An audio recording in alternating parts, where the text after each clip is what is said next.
जैसा कि हमने पिछले वीडियो में देखा था कि जियान बॉडी ट्रांसफॉर्मेशन स्लाइवा के बॉक्स को लेकर फर्स्ट एल्डर सुकियान के साथ अपने ग्रुप और शॉगेट के लोगों को लेकर पीस टाउन में चला जाता है और तभी पीस टाउन से 10 पावरफुल आकृतियां बाहर आ जाती है और उसके पीछे से कुछ टाइम बाद एक हुगन नाम का बुढ़ा आता है और फिर हुगन फर्स्ट एल्डर सुकियान से कहता है कि अगर तुम इन कुछ दिनों में वापस ना आते तो हम वहां पहुंचकर डेमन फ्लेम वैली के लोगों को सबको नींबू की तरह निचोड़ देते। जिस पर फर्स्ट एल्डर सुकियान हुगन से हंसते हुए कहते हैं कि अगर तुम्हें दाओजोंग में ब्रेक थ्रू करना है तो तुम्हें अपने गुस्से पर काबू करना पड़ेगा। यहाँ तक। और हाँ दोस्तों, अगर आपने अभी तक इसका पिछला एपिसोड नहीं देखा तो इसे देखने के बाद उसे भी देख लेना, लिंक डिस्क्रिप्शन में है। तो अब वीडियो शुरू करते हैं। अब ह्यूगन जियान की ओर इशारा करते हुए जीनन एकेडमी के बच्चों से कहता है कि बच्चों यही है जियान जो पैनगेट का फाउंडर भी है। अब सभी स्टूडेंट जियान को देखकर शोक हो जाते हैं क्योंकि उन्होंने सुना था कि पैनगेट का लीडर बहुत कम उम्र का है, लेकिन इतनी कम उम्र का और हैंडसम भी होगा ये कभी सोचा भी नहीं था। और सब स्टूडेंट वहाँ पर जियान के बारे में ही बात करने लगते हैं और फिर हुगन जियान के पास खड़ी लिटिल फेरी डॉक्टर को देखकर हैरान हो जाता है क्योंकि हुगन को लिटिल फेरी डॉक्टर के ओरे से कुछ अलग सा फील हो रहा था। तभी जियान हुगन से कहता है कि ये मेरी फ्रेंड लिटिल फेरी डॉक्टर है। जिस पर हुगन जियान से कहता है जैसे तुम पावरफुल हो ऐसे ही तुम्हारे फ्रेंड भी पावरफुल है। अब फर्स्ट एल्डर सुकियान जियान से कहता है कि अब हमें जीनन एकेडमी में चलना चाहिए और जो blazing sky QE refining tower में जो फॉलन हार्ट फ्लेम की एनर्जी खत्म हो गई थी उसको तुम्हें भरना भी तो है। अब जियान अपने ग्रुप को लेकर जीनन एकेडमी की ओर चला जाता है। अब हम देखते हैं कि जियान जीनन एकेडमी के एक सिल्वर कलर के गेट से होकर जंगल में चला जाता है और तभी जियान को उस जंगल को देखकर फायर एनर्जी कंपटीशन की याद आ जाती है जिसमें जीनन एकेडमी के सीनियर नए स्टूडेंट से फायर एनर्जी को छीनते थे। लेकिन आज भी कुछ नए स्टूडेंट के साथ भी ऐसा ही होता है। अब फर्स्ट एल्डर सुकियान जियान से कहते हैं कि तुम्हारे जैसा होनहार स्टूडेंट हमने आज तक नहीं देखा है। जिस पर जियान अपने तारीफ सुनकर थोड़ा खुश हो जाता है। अब जियान अपने पैनगेट के बारे में जानना चाहता था, इसलिए वो फर्स्ट एल्डर सुकियान को कहता है मुझे अभी इस टाइम अपने पैनगेट के बारे में कुछ जानना है कि मेरा पैनगेट किस मुकाम तक पहुंच गया है। जिस पर फर्स्ट एल्डर सुकियान जियान से कहते हैं कि ठीक है, मैं तुम्हें इनर एकेडमी के अंदर मैदान में मिलूंगा और तुम वहीं आ जाना। जिसके बाद first Elder सुकियान little fairy doctor जियोली और बाकियों को लेकर एकेडमी के अंदर चले जाते हैं और अब जियान ऐसे ही अपने पैनगेट के बारे में और जानने के लिए वहां से चला जाता है। और अब जियान वहां के एक स्टूडेंट को रोककर उससे पैनगेट के रास्ते के बारे में पूछता है। जिस पर वो स्टूडेंट जियान को पैनगेट का रास्ता पूछने पर बता देता है। अब जियान आगे चला जाता है और जियान के जाने के बाद वो स्टूडेंट कहता है कि इस बेवकूफ को पैनगेट के बारे में ऐसे कैसे नहीं पता, और मुझे तो ऐसा लगता है कि ये लड़का शायद एकेडमी में नया है इसलिए इसे पैनगेट के बारे में नहीं पता है। अब जियान पैनगेट के पास आ जाता है जहाँ पर 4 पावरफुल लोग गेट पर पहरा दे रहे थे जिनको देखकर लग रहा था कि कोई भी ऐरा गैरा पैनगेट के अंदर नहीं जा सकता था। अब जियान एक स्माइल के साथ बहुत तेजी से उनको चकमा देकर पैनगेट के अंदर दाखिल हो जाता है और जैसे ही वह आगे जाने लगता है उसे बहुत से लोगों को किसी को चेयर करते हुए नारे लगाने की आवाज आती है जिसे सुनकर जियान उस भीड़ वाले ग्रुप में चला जाता है। तभी उसे एक ब्लू कलर के कपड़े पहने एक लड़की दिखाई देती है जो देखने में काफी सुंदर थी और सभी लोग उसको इम्प्रेस करने के लिए उसकी तारीफ कर रहे थे। लेकिन वो लड़की उनको जरा भी भाव नहीं दे रही थी क्योंकि वो लड़की एक एल्केमिस्ट थी जो एक टायर लेवल 4 की स्काई क्यूई पिल को रिफाइन कर रही थी। और जियान उसे देखकर कहता है कि ये मुझे किंग पिल गुहे के चेले लियोलिंग की बराबरी की लग रही है। अब जियान उसके सुंदर फेस को छोड़कर उसके आगे पिल रिफाइनिंग फर्नास को देखने लगता है और उस लड़की की उस पिल को रिफाइन करते टाइम बहुत हालत खराब हो रही थी, लेकिन उसने अपनी स्पिरिचुअल स्ट्रेंथ का यूज करके उस फर्नास के अंदर पिल को कंट्रोल में कर ही लिया था। अब जो लोग उसे पिल रिफाइन करते हुए देख रहे थे उनमें से एक कहता है कि सीनियर सिनलैंड की पिल रिफाइन करने की स्किल सुपर्ब है यार। जैसे वो इतनी कम उम्र में टायर लेवल 4 की पिल रिफाइन कर सकती है ना, इस जीनन एकेडमी के बड़े एल्डरो को छोड़कर और किसी में ऐसी काबिलियत नहीं है। और जो भी उससे शादी करेगा ना वो तो पूरी जिंदगी मजे करेगा और साथ में ही उसको अच्छी अच्छी पिल्स खाने के लिए मिला करेगी। जिस पर उसके पास वाला कहता है कि अबे तेरे मन में क्यों लड्डू फूट रहे हैं बे, तुझे पता नहीं है क्या कि उसकी डिमांड क्या क्या है। उसे एल्केमी में उससे बड़ा एल्केमिस्ट चाहिए और इस एकेडमी में इस उम्र में इससे बड़ा एल्केमिस्ट नहीं है। जिस पर वो पहले वाला कहता है हमारे इस एकेडमी में इससे बड़ा टायर लेवल 5 का एल्केमिस्ट है जो हमारे पैनगेट के फाउंडर है। जिस पर वो दूसरा कहता है कि हाँ, लेकिन हमारे पैनगेट के लीडर को पैनगेट छोड़े हुए 2 साल हो गए हैं और वैसे भी अभी उनकी बात नहीं हो रही है। और जैसे ही जियान उनको ऐसे बोलता देखता है तो उसे बहुत खुशी होती है, क्योंकि जियान के लिए उनकी नजरों में बहुत इज्जत थी। अब इधर सिनलैन उस फरनास से पिल को बाहर निकाल लेती है, जिस पर सभी लोग खुश हो जाते हैं। तभी सिनलैन की निगाह उस मंच के पास खड़े लोगों पर पड़ती है और फिर सिनलैन को ऐसे देखते हुए सभी लोग चुप हो जाते हैं। और तभी उस भीड़ से एक लड़के की आवाज आती है और वो ब्लू कलर के कपड़े पहने हुई उस लड़की से कहता है कि अगर तुम इस स्काई क्यूमी पिल को रिफाइन करते टाइम अपनी फ्लेम से थोड़ा धीरे धीरे और इस पिल को और ज्यादा टाइम देती तो तुम इस पिल की क्वालिटी को बढ़ा सकती थी। और यह ब्लैक कपड़े पहने लड़का और कोई नहीं बल्कि जियान था। और वहाँ पर सब लोग जियान की बात सुनकर हैरान रह जाते हैं, लेकिन वहाँ पर कुछ बूढ़े एल्डर भी थे, वे भी जियान की बात से थोड़े एग्री थे। और इधर जब सिनलैन जियान की बात सुनती है तो उसे गुस्सा आ जाता है, क्योंकि अगर कोई एल्डर उससे ये बात कहता तो शायद सिनलैन उसकी बात को मान भी लेती, लेकिन किसी अननोन पर्सन की बात सुनकर उसे ये अच्छा नहीं लगा था। और तभी सिनलैन जियान से कहती है कि तुम तो यहाँ के भी नहीं हो, तो तुम ऐसे कैसे बोल सकते हो, और तुम पैनगेट के अंदर कैसे आए। अब सभी लोग जियान की ओर देखने लगते हैं, क्योंकि सभी पैनगेट के मेंबर्स ने पैनगेट के बैच पहने हुए थे और उनका ये रूल था कि कोई भी बिना बैच वाला पर्सन पैनगेट के अंदर नहीं आ सकता है। और जियान के पास अभी पैनगेट का बैच भी नहीं था।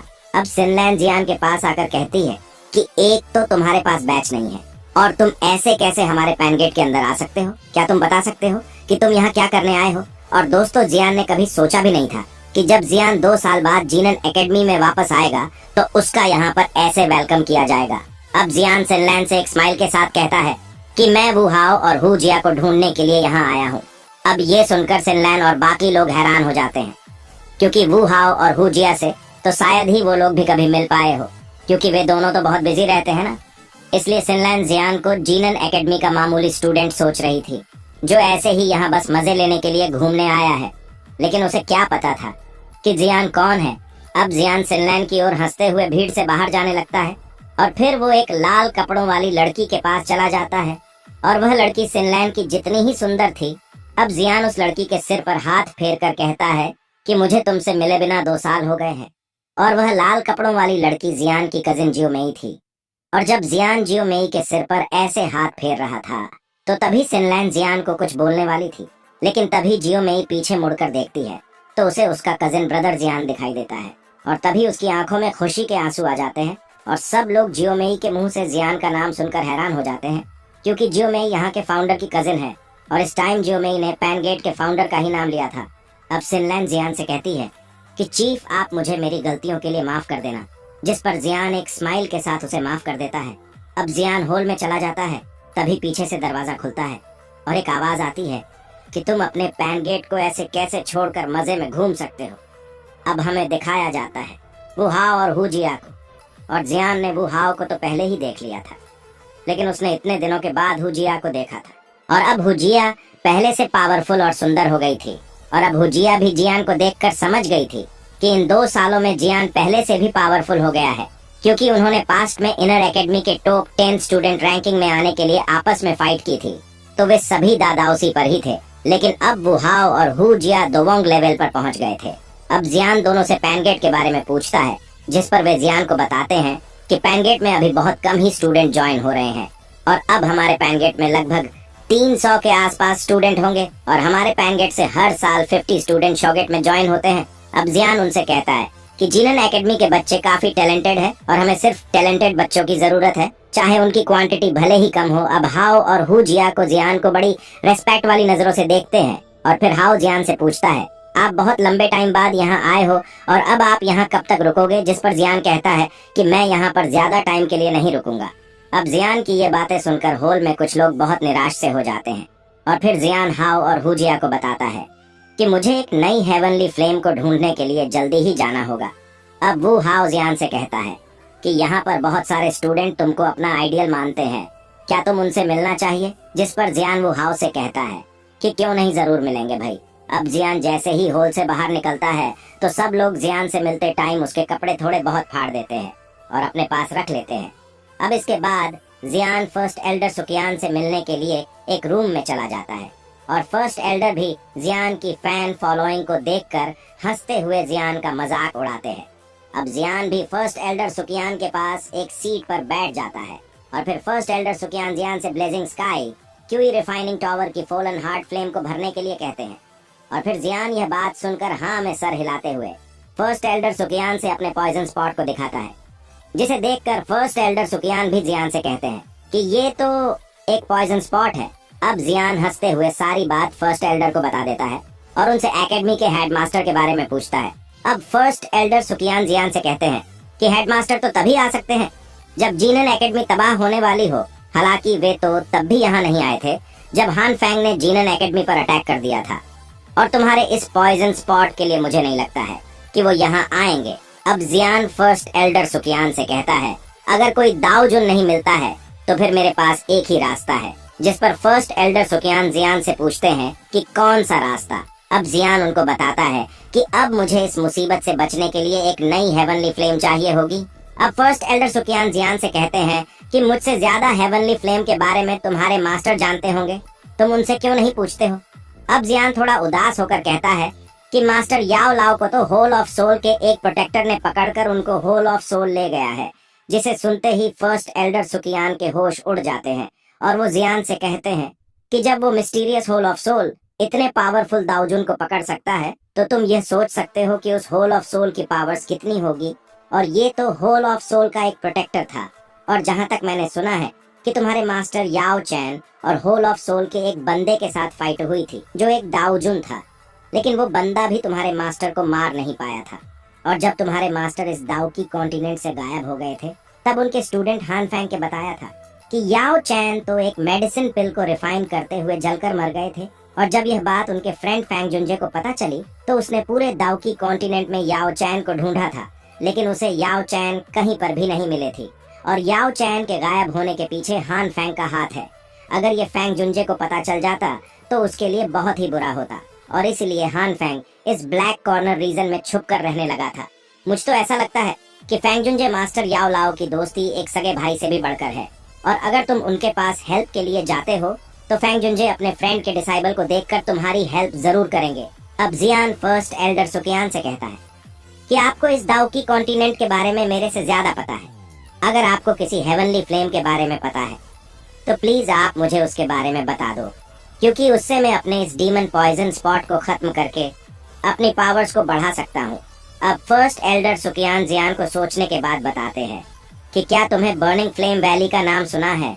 अब जियान को बर्निंग फ्लेम वैली का नाम सुनकर कुछ याद आ जाता है, क्योंकि जियान की स्काई फायर 3 मिस्टीरियस चेंजेस की टेक्निक्स इस वैली की सीक्रेट और बहुत इंपॉर्टेंट टेक्निक्स थी। और इसके साथ ही उसे मास्टर याओ लाओ की थोड़ी बहुत बताई गई बातें याद थी, और उन्होंने बताया था कि इस बर्निंग फ्लेम वैली को एक हेवनली फ्लेम ने बहुत टाइम तक अपने कंट्रोल में रखा था। और इस बर्निंग फ्लेम वैली के पास बहुत पुराने टाइम से 9 ड्रैगन लाइटनिंग फ्लेम भी है, और ये 9 ड्रैगन लाइटनिंग फ्लेम तुम्हारी फॉलन हार्ट फ्लेम से पावरफुल ही है, क्योंकि ये फ्लेम रैंकिंग में 12 नंबर पर आती है। अब फर्स्ट एल्डर सुकियान जियान से हंसते ही ये कहते हैं कि देखो लड़के, अगर तुम मेरी मानो तो तुम इस बर्निंग फ्लेम वैली से पंगा मत लेना, वरना ये बर्निंग फ्लेम वैली वाले तुम्हारी पाती से उतार के धर देंगे। अब जियान फर्स्ट एल्डर सुकियान की बात पर अपना सिर हाँ में हिला देता है, लेकिन जियान अपने मन ही मन में सोच रहा था कि चाहे कितना भी खतरा क्यों ना हो, मुझे अपने मास्टर और अपने फादर को बचाने के लिए 9 ड्रैगन लाइटनिंग फ्लेम को पाना ही होगा। तभी दरवाजे से एक आवाज आती है कि चाहे तुम 9 ड्रैगन लाइटनिंग फ्लेम को पा भी लो, लेकिन उसकी क्यों ही विधि तुम्हारे पास नहीं होगी तो उस फ्लेम से तुम्हें कोई फायदा नहीं होगा, क्योंकि उस 9 ड्रैगन लाइटनिंग फ्लेम पर बर्निंग फ्लेम वैली के लोगों ने एक सील लगा रखी है, जो सिर्फ बर्निंग फ्लेम वैली के लोग ही उस फ्लेम को पावर्स को यूज कर सकते हैं। अब जियान और फर्स्ट एल्डर सुकियान उस आवाज को सुनकर थोड़ा हैरान हो जाते हैं, लेकिन जियान अपनी फोर्स का यूज करता है, जिससे वहां का दरवाजा टूट जाता है और एक लड़की की गर्दन जियान के हाथ में दिखाई देती है। और इसी के साथ ही आज का यह एपिसोड खत्म होता है। अगर आप सभी अगला एपिसोड चाहते हो, वीडियो को लाइक और चैनल को सब्सक्राइब कर लो। तो फिर मिलते हैं अगली वीडियो में। तो अभी के लिए बाय बाय।